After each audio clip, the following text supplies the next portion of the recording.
Hi there. I'm Davey Cretin. Welcome to Cretin Classics. And tonight I have a very special guest, Mr. Peter Kerr from Daydream Nation. Hey, Davey, good to be on the show. Good to see you and talking about a topic I'm really looking forward to digging deep into. Yes, now we are going to name our top 12 tunes by the wonderful Australian band INXS. And Peter and I have been discussing this for at least 6 months, if not more. I've been on his channel, Daydream Nation, which is a great channel. Check it out, like and subscribe. And I've been on his channel about half dozen times so far. So it's about time I returned the favor and had Mr. Kerr on Cretan Classics. Absolutely, no, it's good to be on the channel and looking forward to having a bit of a yarn. Nice. Okay, so when did you first get into the band, your band from Australia, from your country, in excess? Okay, so probably about 1980. So there was a TV show, a kids' TV show called Simon Townsend's Wonderworld, and the very first video or song that they did was a song called Simple Simon. And they were really quirky, had a bit of edge, bit of new wave, and that was the first time that I noticed them. And there were various shows in Australia, Countdown, as hosted by Molly Meldrum, and other shows like MTV. And I've just basically followed their career right from when they were starting out as a new wave band, starting to get some international attraction through Shabu Shabar in America, and then breaking it wide open with the swing and Listen Like Thieves and that Uber um, multi-platinum smash in '87 of Kick. They really, that's when, I was just kind of following. But the strange thing is, and Davey and I were having a quick chat about this ahead of this show, I never saw them. It was just one of those things. And, I like them, I'm a fan, but I never saw them. And it's just one of those strange pathways. I suppose there's bands that same for you, Davey, that you really, really enjoy. You're a fan, but for whatever reason, circumstances, you just never got to see them. Yeah, I never saw INXS, and I'm a big Genesis fan. I never saw Genesis. I Yeah, never saw Queen. I had a chance. I was invited. Same with the Ramones. So I've missed out on some great shows and great bands as well who aren't around anymore, unfortunately.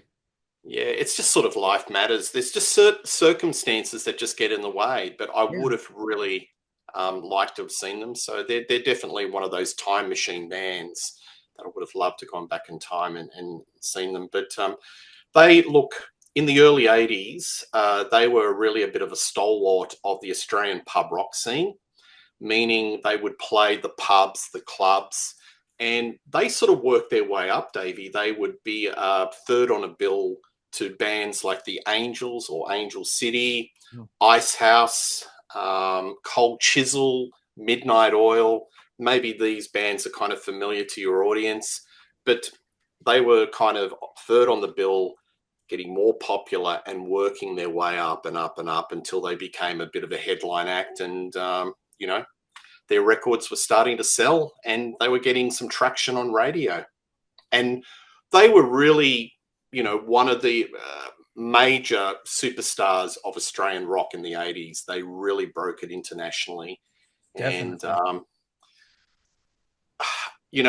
they basically took the route of going to America, locating there, and touring the clubs, doing the US college circuit. And, there was a lot of Australian acts that tried to conquer America, but they tried to do it remotely. They'd go over, do a brief run.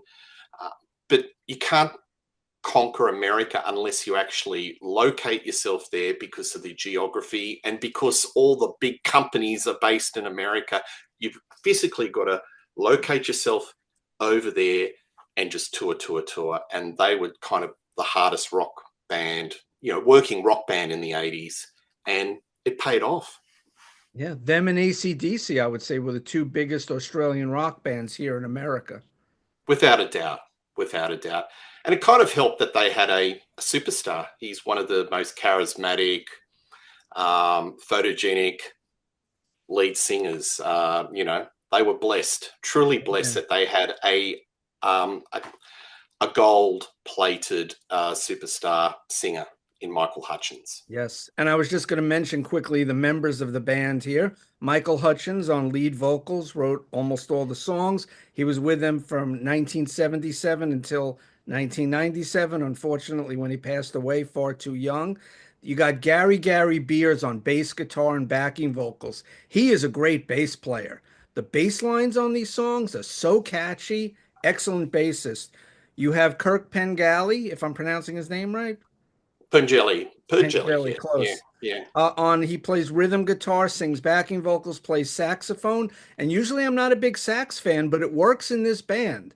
And he was more prominent with the sax on the first few records. It was a little more ska influenced, I would say, by all those British bands. But then he played a lot of rhythm guitar and he picked his spots for the sax solos. It always worked out really well. And then you got the Farris brothers. You got Tim on lead guitar, great player. He has some great riffs throughout the catalog. Of course, Andrew Farris on keyboards and backing vocals, and John Farris on drums and backing vocals. And later on, after there was a huge, I know I watched it with a coworker of mine, that INXS reality TV show. Did you ever see that? Yes, I did. I've got mixed feelings about it, but Okay. I mean, it's certainly kind of resurrected themselves in the American market, but it Yes. was short-lived. Because And JD Fortune yep. was the winner of that reality show. It was, I think it was the guy who created Survivor. That was his concept. Yes, correct. Certainly got some views, and they recorded an album called Switch.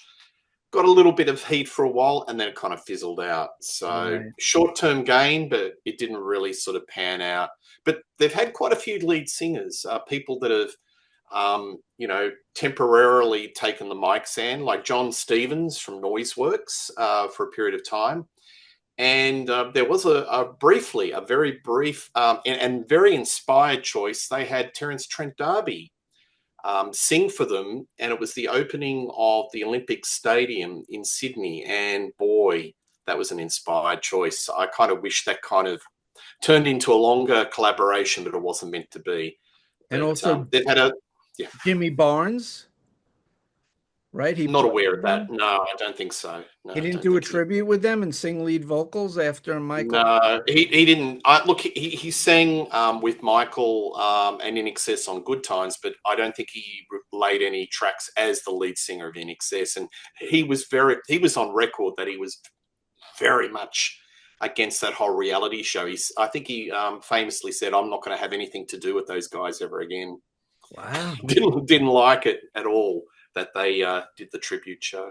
Yeah, and they did that great song "Good Times" from the Lost Boys soundtrack. Tia, one of your Yeah, favorite movies there. yeah, Quality. it's a Yeah. killer song, and it's an old Easy Beats song. The garage power pop,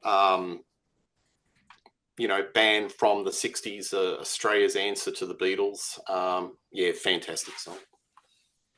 Okay, so we've done enough of a preamble here. Let's get going. We're going to go back and forth and name our favorite songs from In Excess, starting Yep, at number 10.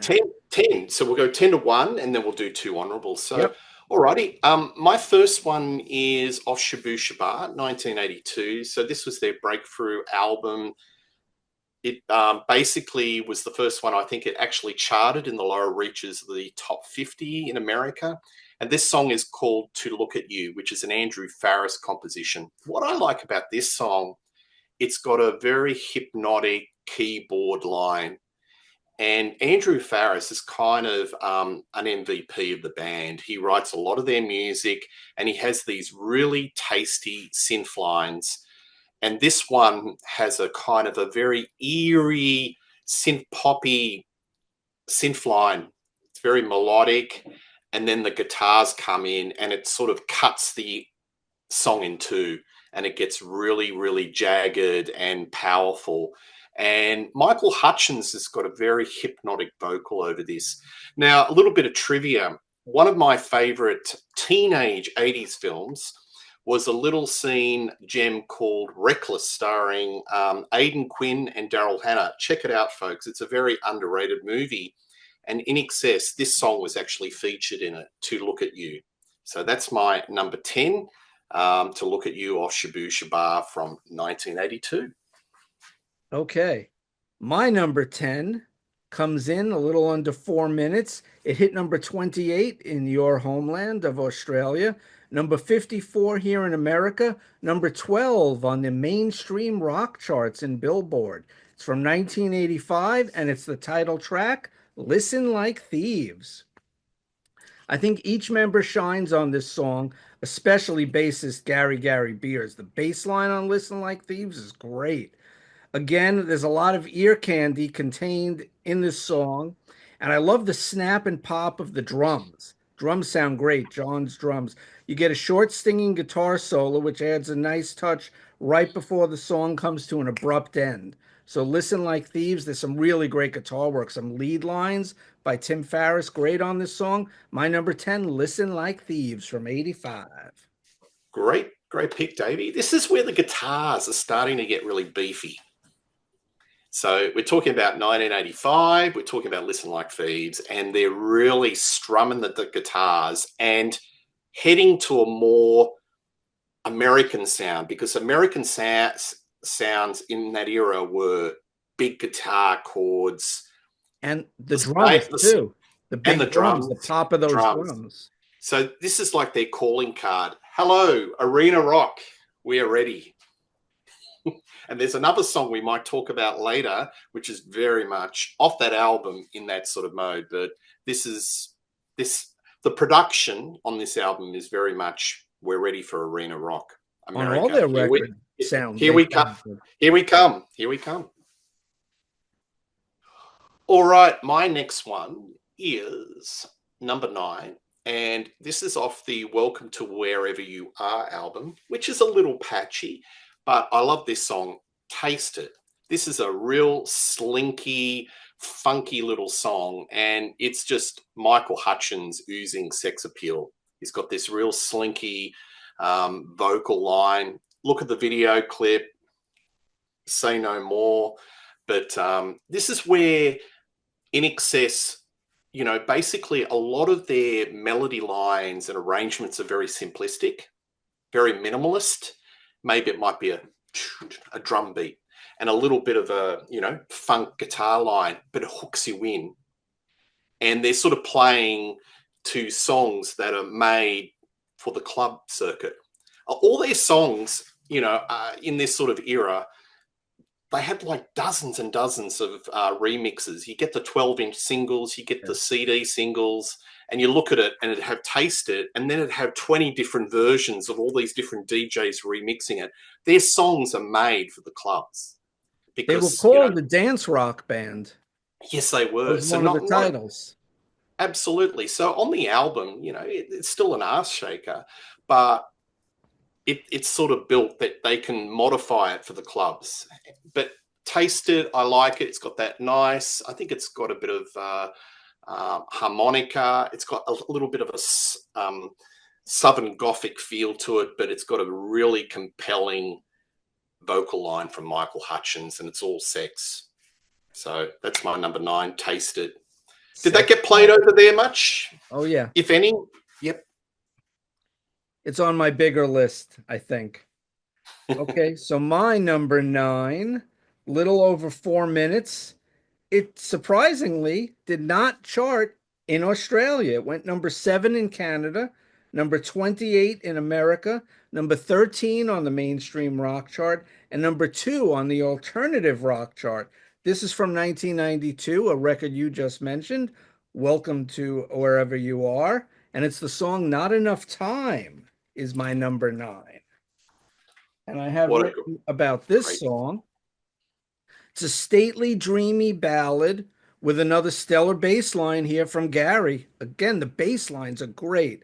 I like the female backing vocals in the song, and the chorus just lifts the song right up in the air. There's some Beatlesque production touches that usher in the more intense, upbeat last minute of the song. And when you listen in headphones and earbuds, there are a lot of mellow hooks that you hear coming in and out, guitar lines, little keyboard touches, percussion touches. So not enough time. Really like that song. That's my number 9. Oh, it's a great song. And lyrics are kind of pathetic, aren't they? Prophetic in regards that he didn't really have much time on earth, did he? And towards the later part of his life, I think he was very troubled. Um, I think around this time, he may have had incurred an injury and he lost the sense of taste. And you've got somebody who's basically a very hedonistic person who enjoys life, sex, drugs, rock and roll, Yeah. food. Imagine losing your taste buds. You can't taste anything, and it was damaging him.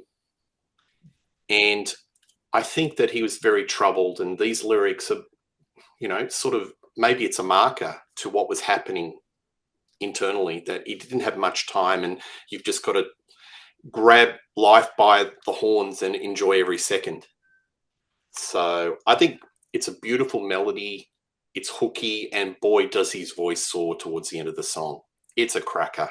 It's one of the best songs off that album. So great choice. Thanks. All right, my next one is off the INXS, the first album from 1980, the self-titled, and it's Just Keep Walking. So this is a nice little catchy one. Michael Hutchins' tone and the way he sings is very English. The delivery of the lyrics are very clipped. And when you look at the video clip, you can see he's got a little bit of Mick Jagger going, the Mick Jagger moves. You know what I mean? Look for. I didn't see that video. Yeah. So what's his inspiration? I reckon there's a bit of Jagger, there's a bit of Morrison. Yes. I think he's a sponge, and he's a lot of those sort of characters have inspired, and he's put it through him and become totally like a Michael Hutchins character, which is unique. But this is where he was very influenced, like a Jagger. And this album is very ska, as I think you alluded to Yes. before. New wavy, jagged. It's quirky. I like it a lot. So, folks, Great word, if you're used to the later period INXS, I mean the later 80s and the big hits, X and Kick, go back, go to the early stuff. It's really interesting. So that's my next pick. Just Keep Walking. That's one of the standout songs on that record, if not the standout song on that record. Moving on to my number 8, coming from 1987, the Kick album, little under 3 minutes and 20 seconds. This song was certified silver as a single in the United Kingdom, in England. Once again, it didn't chart in Australia. Canada, it hit number 41. In England, number 14. And in America, number 17 on the mainstream rock chart. Might be a little bit of a deep cut, maybe slightly. I'm talking about the track Mystify. And let me grab my notes on it. And it's finger-poppingly delicious. I love those snaps at the beginning. It's so catchy. You get tasty guitar fills throughout the song from Tim Farriss, some cool percussion and piano plinking on the bridge section. When you listen in headphones, you hear this odd percussion and this keyboard line. It's really good. It's just catchy, buoyant, bouncy, and one of my favorite songs off Kick, Mystify. Was this big in Australia when it came out, Peter? Oh, it's a radio hit, and damn you, mate, because it's in my head now. Thank you. You just had to click your fingers and it's in my head. Mystify. Mystify me. We didn't practice that, obviously. Look, anytime I get to encourage this dude to sing, because he's got a wonderful voice, I'll do what I can. All right. Stop blushing. Not as good as Michael Hutchins, but yeah. Oh man, this got played all the time. Actually, I think this album was like Thriller. It was like Australia's Thriller because there were so many deep cuts that got played, so many singles off the album. I think there was about 6 or 7 singles. Yeah, about 5 here in America. Yeah. And a lot of them top 5, top 10 did really, really well. But this one didn't chart in your country. I guess it just wasn't one of the big singles released to the... No, a radio hit. I think people were exhausted. We don't need to... We've heard it on the local radio station. We don't need to buy the single. But It's a big head scratch. Got to put that out. Um, this album has sold 5, 6 mil in America, and in America, INXS are kind of forgotten now. I mean, Rock and Roll Hall of Fame, never on the nominees list. What's doing, Davey? I mean, for a period of time, they were right at the top of the rock pile. Bono, Simon Le Bon, Michael Hutchins, they were mentioned. Everyone knew who he was. Yeah, Why are definitely. they why are they kind of forgotten now, mate? They haven't put out new music with Michael in what 20 over 25 years now.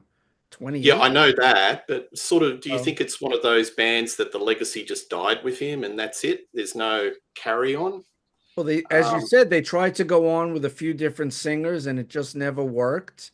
And hmm, plus the American Rock and Roll Hall of Fame, the people that run that place, there's so many bands. We could do a whole show, and I know you've done a bunch of shows on yeah, I Daydream know. Nation about But that. People who don't get in, who aren't nominated, Iron Maiden, the Guess Who, Styx. There are so many bands. absolutely. But I mean, for a period of time, say from Listen Like Thieves in 85 to at least 91 Yeah. with X, they were selling a lot of records in America. They were touring arenas, Yes. but now they're kind of forgotten. So maybe it's time to reevaluate. It just needs um, maybe a Netflix show like a Stranger Things, or it needs somebody to bring them into pop culture now and get people to discover what a truly special band they were. But yeah, they're kind of yesterday's news, unfortunately. And they But had we'll do so what we many can. hits. So many Yes. hits. They had 71 single releases during their Yep. career.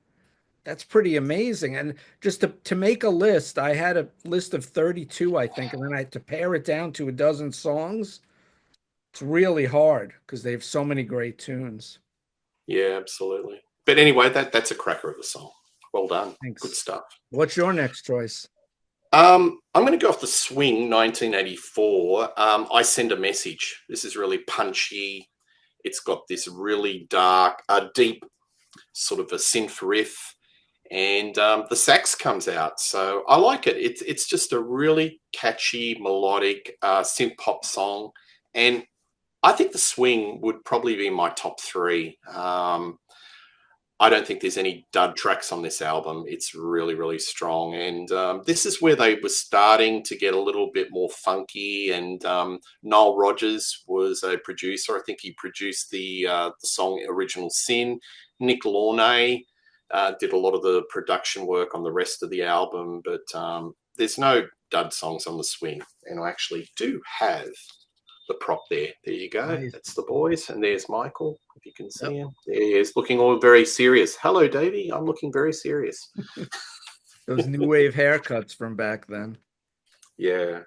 But I like their albums, the way they very nicely stylized. It's kind of a bit of a Japanese feel to this. And if you actually see this video clip, it's got toy robots and geisha girls and very cool. I think all their video clips, even the early ones, are very stylish.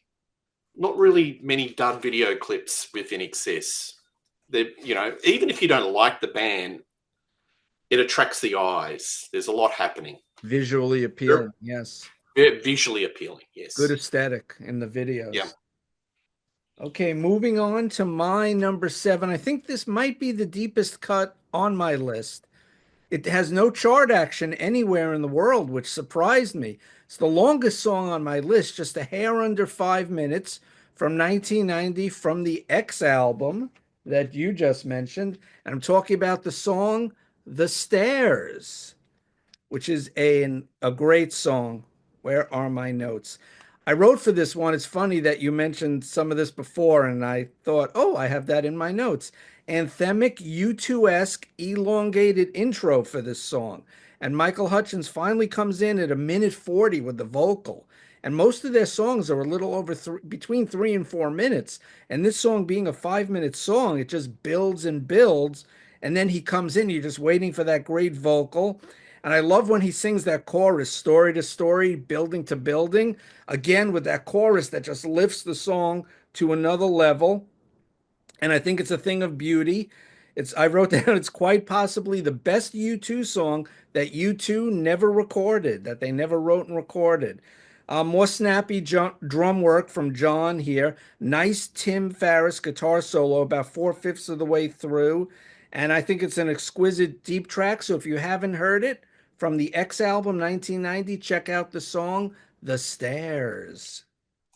Yeah, it's an epic song, and I think a lot of folk really prefer X to Kick because it's always difficult when you have an uber smash. How do you follow it up? And I think they Exactly. did admirably. And in some ways, there was less filler on X than Kick. Kick, when you get past the singles, there is a little bit of filler.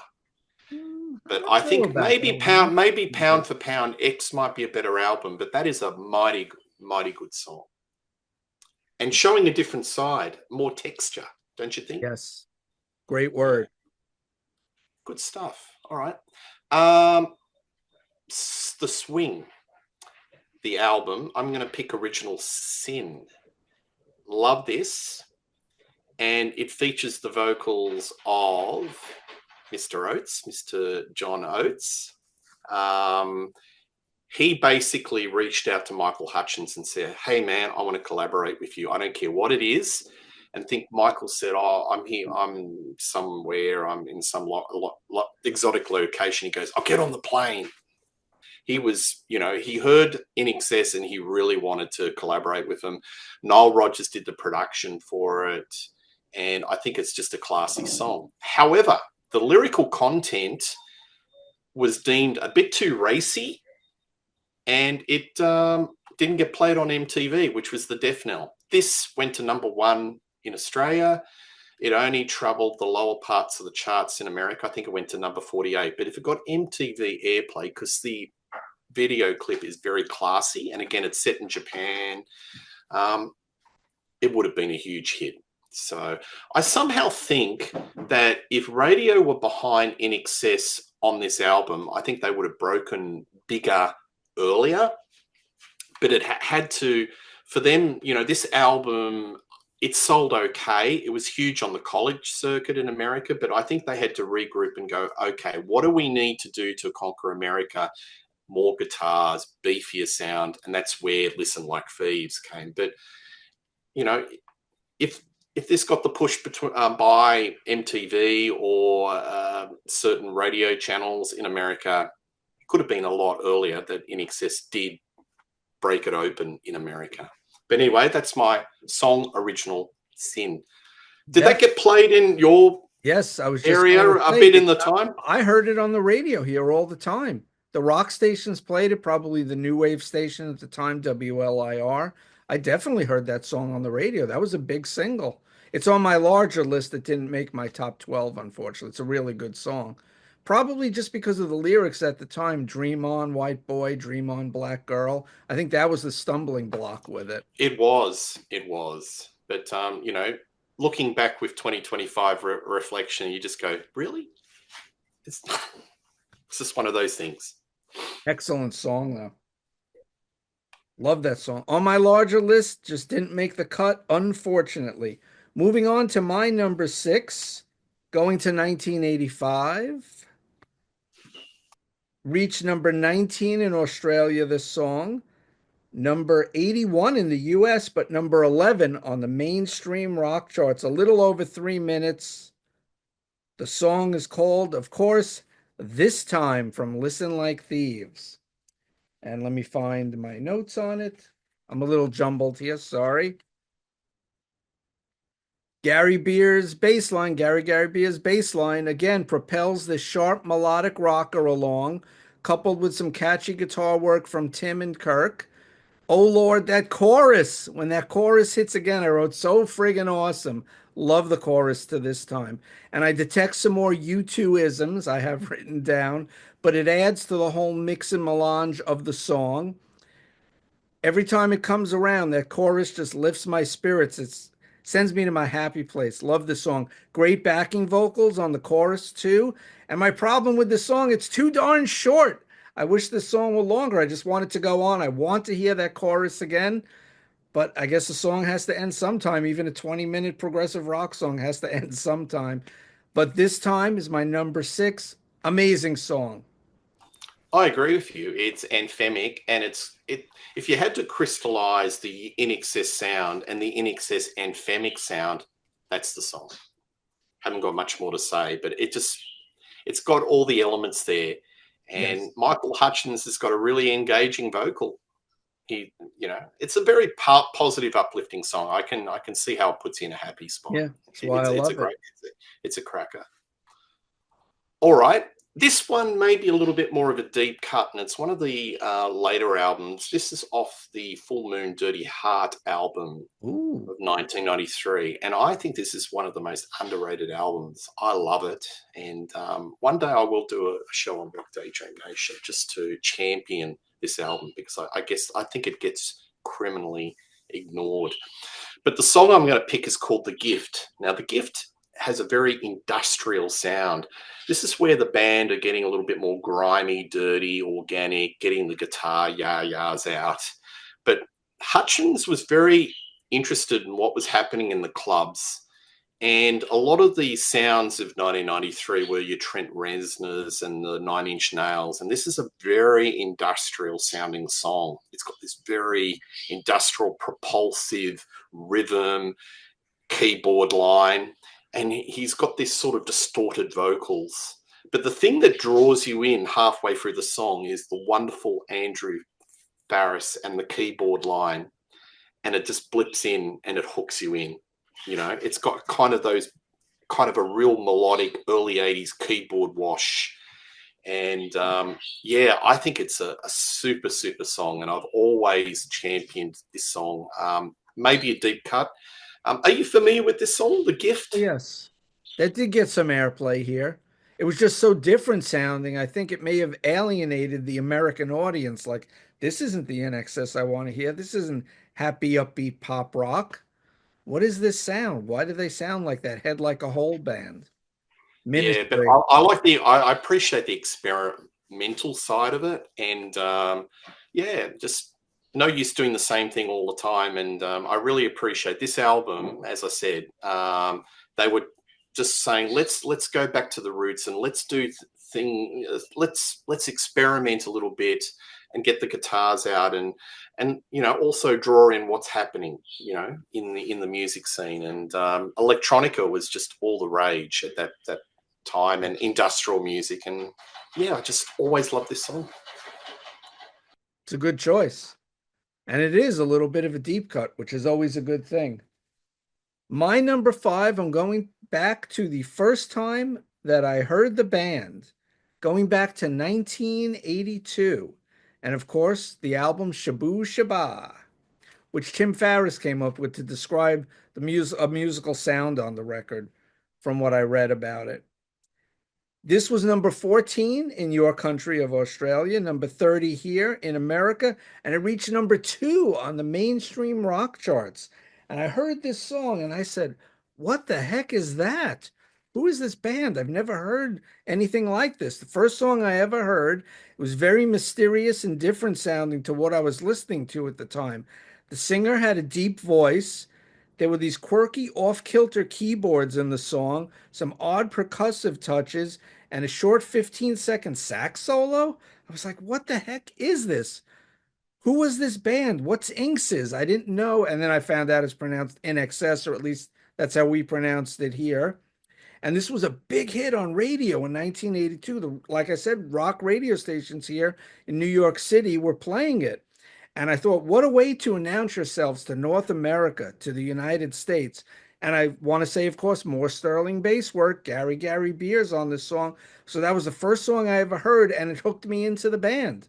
And I wanted to hear more. And then I did, but more on that shortly. Yeah, that reminds me of that movie, The Adventures of Ford Fairlane, and he goes, INXS. I hate that band. I can't even pronounce the name. But they smashed it in America. They were, people learnt how to say the name of the band, and yeah, it went on. No, that's a great choice. All right. My next one is off Shabu Shabar, and this is another one of their uplifting anthems, and it's Don't Change. So this probably was the single that started to get break it open in America and get a lot of radio airplay. So yeah, this is one that gets played on classic rock radio to this very day, and any greatest hits compilation will always have this song. Except So don't change. There's an American greatest hits without it. And every time we played it in the store when I worked in the record stores, it just killed me that it wasn't on there. Seriously, I didn't know that. I think it's That's just the an one with the white cover with the torso that's just in excess of right. greatest hits. I don't think it Yeah, has Don't Change. I used to have an yeah, import aside on the play pile just so I could hear Don't Change. yeah. Look, I know that album, The Greatest Hits, had slight variations of the track listing depending what Where you region of the want. world. Yep. Yeah, that's weird. Don't Change is Consider not on the American. maybe it was a record label contractual issue because there might have been some change of record labels. I don't know. No, it was Anyway, always on it's weird. Atlantic. I think the thing is they don't want to put every hit on sometimes from an album because they still want people to buy the back catalog too. Or if it really sells well, do a more greatest hits from INXS. Part two, correct. Yeah, like Queen. I mean, how they've done a greatest hits 1 and 2, haven't they? Really? And then three came out later on with some of the later Well, material. yeah. Get the lemon and just squeeze it till there's nothing left. Get that money. It's the record Thank you. labels. And we've done a lot of shows on Rock Daydream Nation about how record labels mess things up. So check those out. Yeah, messing with our heads. So, all right, over to you. Oh, wait, I just gave, oh, no, you're right. I'm sorry.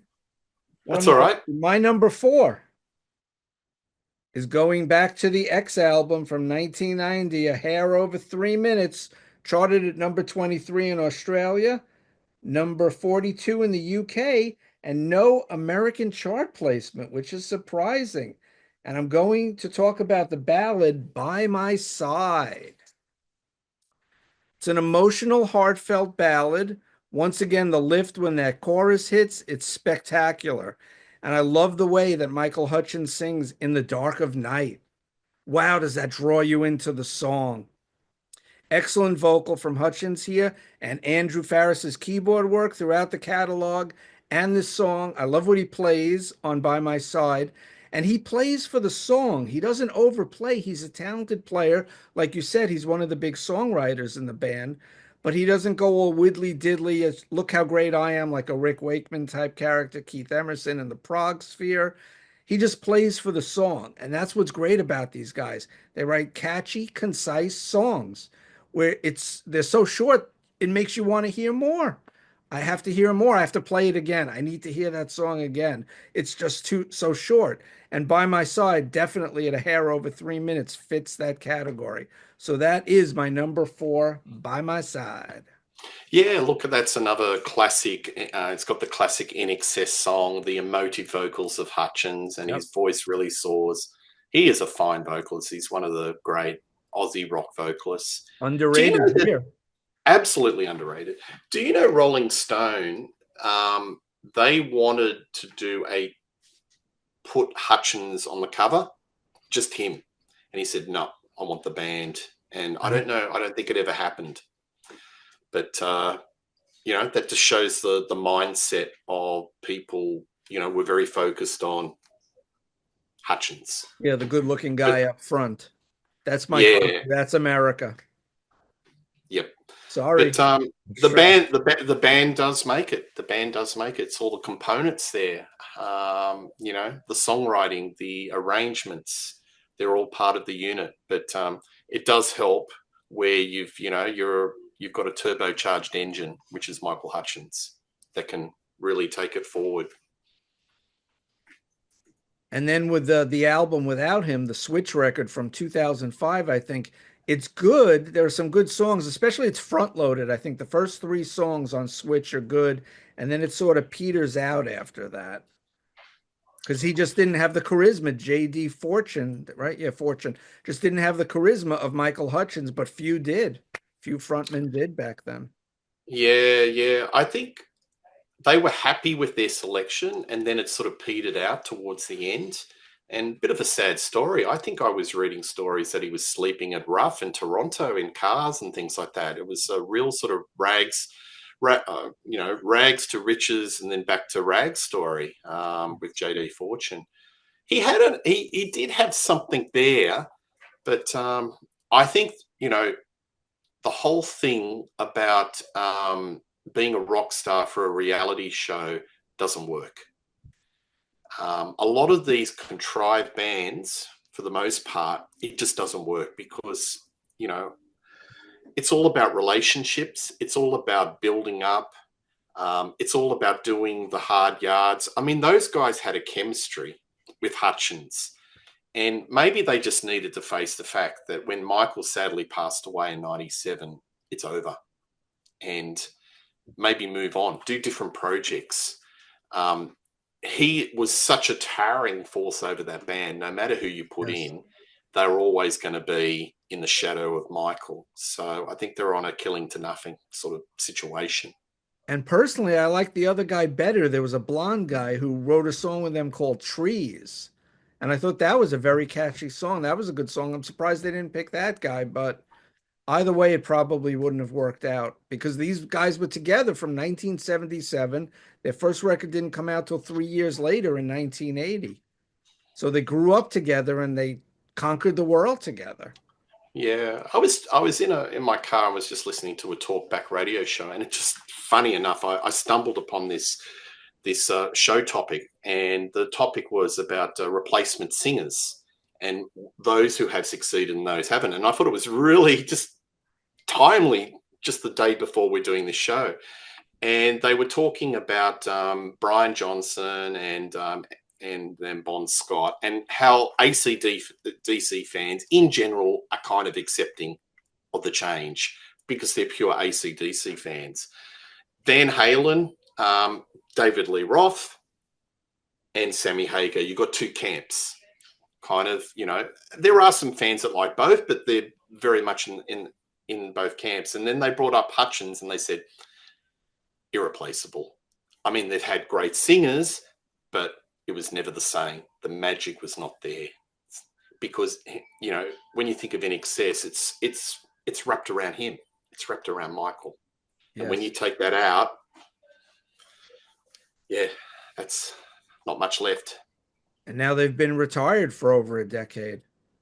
Yeah, they have. I think the guitarist had an injury and he lost part of his finger. It was like a boating accident, really weird. I didn't know And that. yeah, lost part of his finger. So, Horrible. look, yeah, they're defunct. They're defunct and doing different projects, but they don't need to. They've left a legacy of great music, and we're still talking about it today. It's great. Yes. So what are we up to? Your number three. Absolutely. Kick, Need You Tonight. So this was their number one hit in America. And you can understand why. It's just slinky, sexy. Michael Hutchins has just got a wonderful, captivating guitar line. It's very Nile Rodgers and the guitar lines are very simplistic. Yeah. It's built for the clubs. It's kind of one of those songs that rock fans would enjoy, but those who get their funk on and shake their butts would like it as well. It's a foot in both camps. You could call it funk rock, but it's not. When you listen to it, it's not super dense. It's a lot of space. It's kind of very stripped down, but it's such a catchy song, so melodic, and I can understand why it went to number one. I suppose this song got flogged on radio in America. And the video. By then, I had MTV in 87. I think I got MTV here in late 1986. So I saw that video all the time in 1987. And the song was all over the radio, pop radio, rock radio, alternative radio, new wave, whatever you want to call it at that point, college radio. I used to listen to those stations too, and you always heard this song everywhere. It's on my larger list, but unfortunately it didn't make the cut, but it's still an amazing song. It is. It is. You've got such a larger list, and we'll have to share the larger list sometime.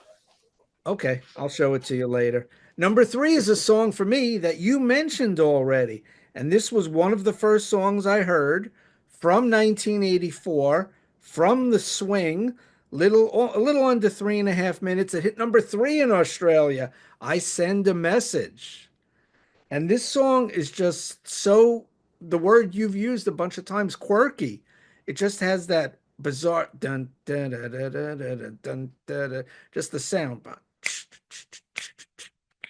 I send a message And the sax comes and in. hope it gets through. Yeah. Bump, bump with the sax right there. It just has these Yeah. punctuations. That's what their music has. These punctuations of sax, keyboards, guitar bursts, and those drums, those snappy, poppy drums. And it's just earworms and ear candy throughout their catalog. And I Send a Message is a great song. It's so different. When I first heard it, I said, oh, it's that band again. It's that weird band I heard a couple of years ago. I didn't go out and buy a record until Kick, to be honest, but I heard their stuff all over the radio and I knew who they were and I liked the singles. Maybe I have a couple of 45s that I'm not sure of, but definitely I love these guys. But then when Kick came out, that was the one that pushed me over the edge and I started buying all their stuff. And by then I was also working at the record stores, so I bought everything and heard everything as they came out as new releases. But I Send a Message. It's weird, it's quirky, it's offbeat, but it works somehow. And it's very catchy, ear candy. Amazing song. And that's why it's my number three. No, not much more to say. But like INXS, as I said, their guitar lines, there's space in between the notes. It's air. And, sometimes less is more. Less is more.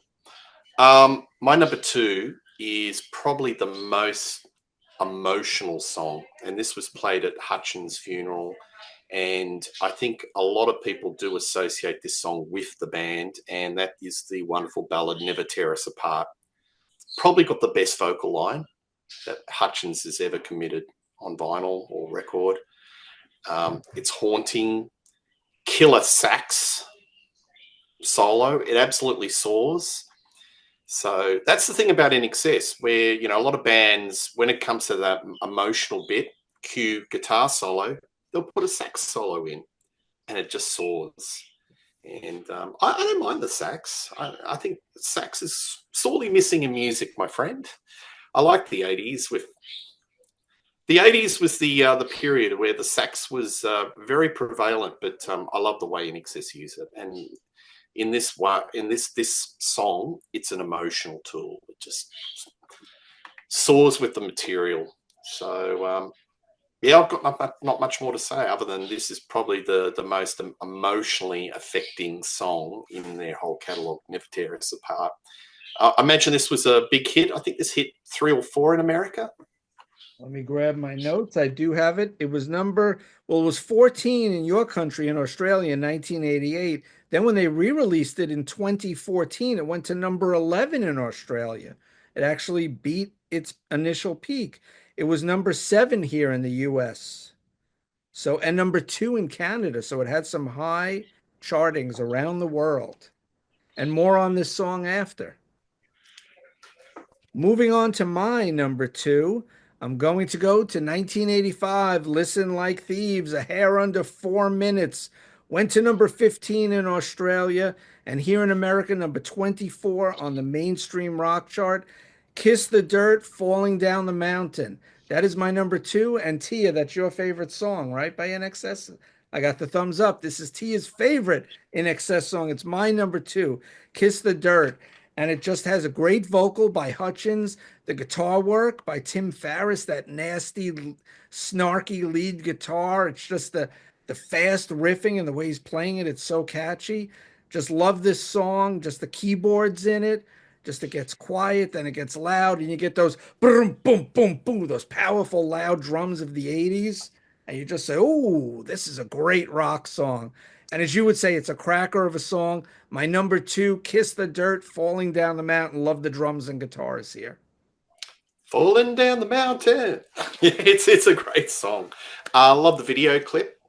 The story is that they parachuted these guys into the middle of the desert. Like we call it whoop whoop.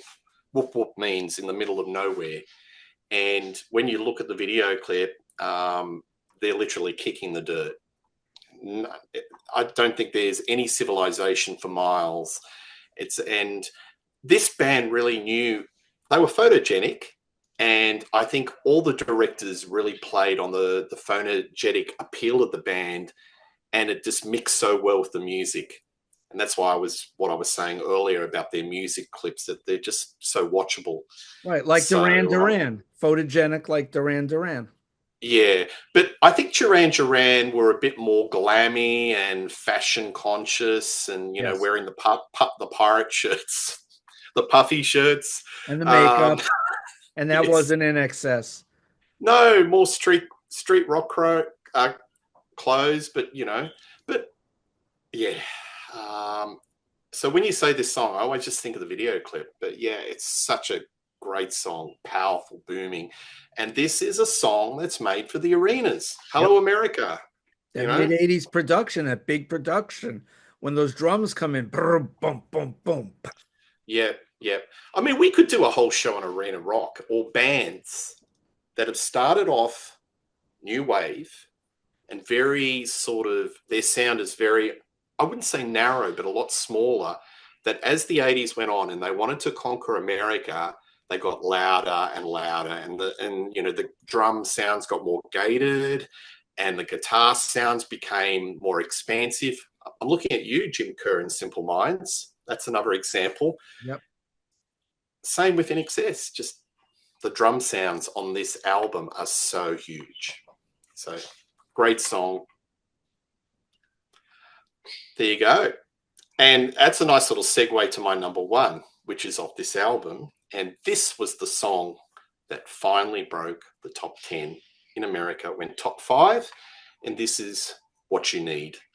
And the hook for me is that wonderful heavy guitar chord. Darn, Yep. punchy.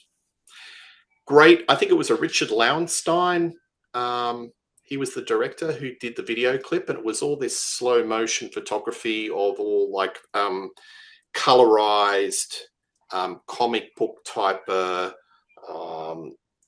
overlays over Michael Hutchins. Really snazzy video, but the song is just so melodic, catchy, infectious, and it all comes down to a couple of those really power chords. And the power chords that hooked America into this band, because a lot of people would be hearing this and going, okay, it's not metal, it's not hard rock, but I like it. It's got one foot in the funk rock club. It's sort of poppy, but it's got just enough to pique the interest of those who like their rock and hard rock. Yes. Enough guitar crunch. And there begins the story of selling multi-platinum success for INXS. So What You Need. I imagine this got played a lot. Oh, yeah. The video, definitely. And of course, the song on all the radio stations as well here in America. And you got the sax and you got those punchy drums again. Because there's the sax solo on What You Need. Yes, absolutely. Well, See, you are. I like That's the my way, number one. I'm sorry, I like the way INXS used the sax more than like Glenn Fry or Eddie Money. I just never liked the way that Glenn Fry used it. And You Belong to the City. I never really liked that song. But the INXS songs, they use it and it works for some reason for me. But certain Yeah. artists, it doesn't work for me. Yeah, that's kind of Miami Vice noodling, isn't it? It's Yeah, sort of not like, my favorite type of I'm looking at guys in white suits. stuff. In fact, I've got a Miami Vice feel in my head at the moment. Oh Thank you, no, Davey. Yet again, you're sorry. just planting these little words in my head, and I just can't get it out. I might have to. I don't talk to somebody after this episode. Sorry, pardon me. No, My it's all right. number one song, 4.5 minutes long, just about. hit number 14 in Australia, and certified as a gold single in Australia. Only hit number 80 in the States and only number 17 on the mainstream rock charts here in America from 1982 from Shabu Shaba. You mentioned it. My favorite INXS song has always been Don't Change.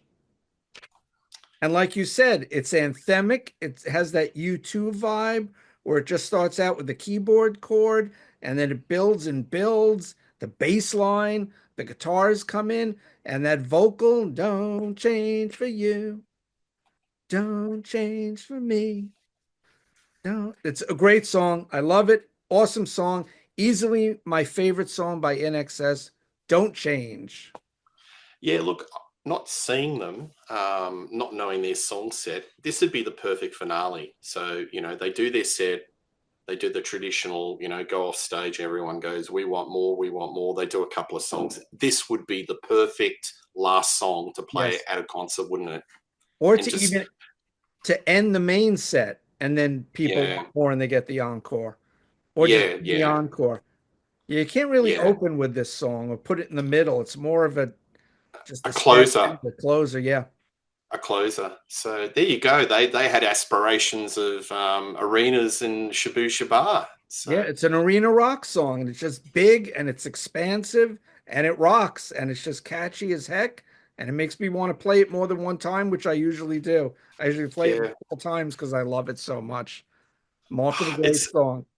it's a great story, isn't it? This little band that think they could and they did, and they conquered the world. From Yeah. playing in 1980 to 50 punters, drunk patrons at a pub, supporting some other bands, and then like 10 years later, playing Wembley, 90,000 live, live baby live. Yeah, that's Um, the one. the video just amazing,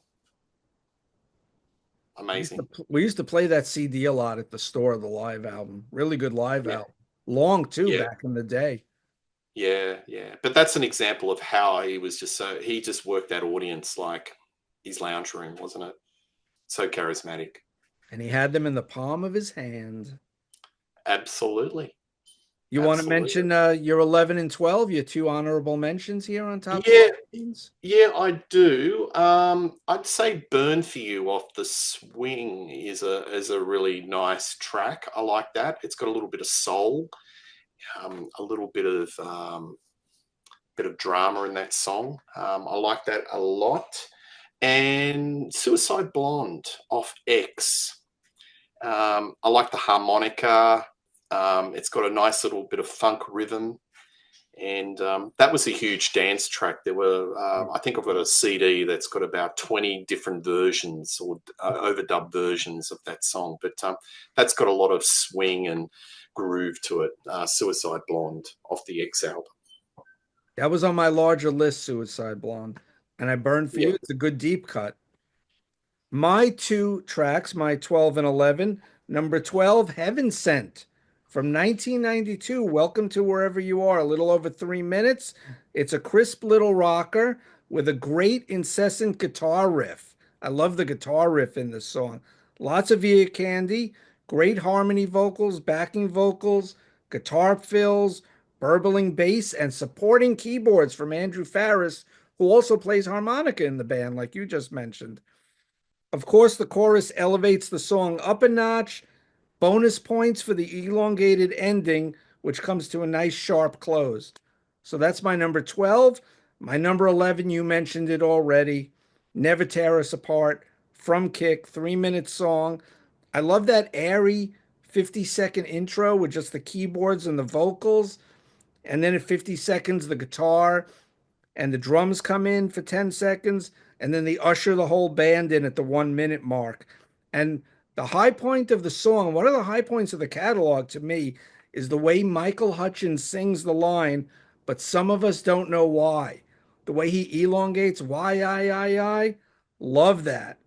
That is amazing. At the 1 minute and 25-second mark, the way he sings that, it slays me every time. My favorite vocal part from him. And I wrote down excellent vocal from Michael, just like you said. And it makes the song. Killer song. Well done.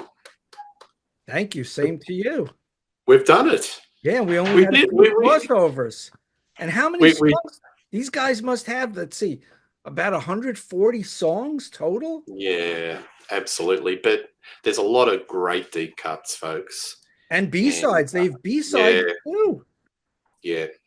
So I'll put a question without notice to you. Pick three essential albums or three albums the folks should listen to if it's an entry point into the catalog. Well, I was going to talk to you off camera about possibly doing an album ranking on this band. Have you done All one? right. No, I haven't, so I'll zip it.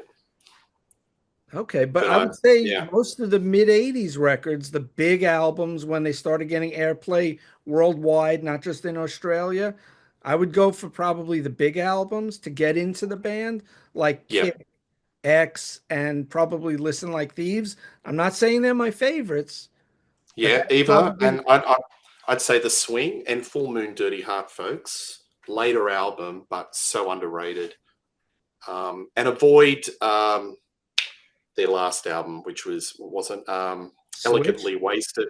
Oh, okay. Elegantly, yeah, I don't like Well, that album I at I all. do have the title track on my larger list. I think Elegantly Yeah, Wasted is a good song.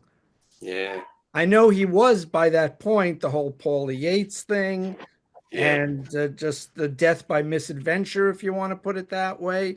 And he was a little too elegantly wasted. I do like that song. The record is not great though, but I think I like yeah. it better than Switch than the one with JD Fortune. But maybe we'll It do is. a ranking. So, Yeah, we will. I think we will. but Uh, Peter, why don't you tell us all about Rock Daydream Nation? What's new? What's coming up on your channel? Yeah, look, Rock Daydream Nation. I do interviews and I've got panelists, and we do panel shows featuring a lot with the fabulous Davey. He's done quite a few shows. Latest show I've done is Ian Gillan, the Gillan solo band, and we've got an album battle with the Parish of Rock, and it's Future Shock versus Double Trouble. Now, this band's quite unusual because they were lumped in with the new wave of British heavy metal, but when you listen to it, it's very punk, very post-punk. And I think I described some of the tracks. If it didn't have Ian Gillan's vocals, you'd think it was like Killing Joke A different or band, yes. Gang of Four. Very, very unusual band. So I've done a big show on that. And I'm doing a show with the wonderful Bicycle Legs that will be dropping very shortly. And it's going to be called Compilation Chaos with a capital K. We're just getting our compilation albums and putting it up and picking Great. best song and worst song. And yeah, just, those K-Tel albums, those cheesy Yep. K-Tel albums in the 70s and 80s. I'm just going to go over there, grab a stack, show it up like a show and tell, and I'll just pick best song, worst song. Worst song, Village People. Best song, Air Supply. I don't know. Cool. And he does have some great interviews on the channel. When you Yeah, interviewed, the keyboard player who played with it with Ozzy and everyone, what's their guy? yeah. Oh, Kevin Sinclair. No, John John St. Sinclair. John Sinclair. That Yeah, is a John. great interview. The John Yeah, John. Sinclair interview, the Yeah, stories John. he had to tell. John Karabi. That was a cracker. I'm actually doing an interview with one of the guys that played in a band called Little Caesar. So that's coming in a Remember couple of them. weeks. They had an Yes. album on Geffen in the early 1990s. Yeah, could have been contenders. So I'll keep that under wraps, but I've got an interesting interview coming up with Little, and a few other interviews down the track, but I'll just keep that under wraps at the moment. Yeah, Peter asked great questions, so you got to check out his interviews. And like I said, I've done about a Thank half a you. dozen shows on Rock Daydream Nation. So, and Yeah, great to have you on. I will definitely have Peter back on the channel sometime in the future. Off air, we're going to talk about our next collaboration, whether it's on Rock Daydream Nation or here on Cretan Classics. But right now, I want everyone to rock out, prog on, and pogo. Peter, thank you for joining me. A pleasure. We're going to put the link down below for Rock Daydream Nation so you guys can find out and check out his wonderful channel. And Peter also appears on the Contrarians show. He does the live shows a lot Wednesday nights, or at least in the States here, it's Wednesday night. So look for him on Rock Daydream Nation and other channels. I want to remind everyone to like, subscribe to Cretan Classics, subscribe to Rock Daydream Nation. And what are your favorite INXS songs? Put them in the comments below. Thanks a lot. Take care, everyone, and we'll see you soon. Davey Cretan, over and out. Cheers.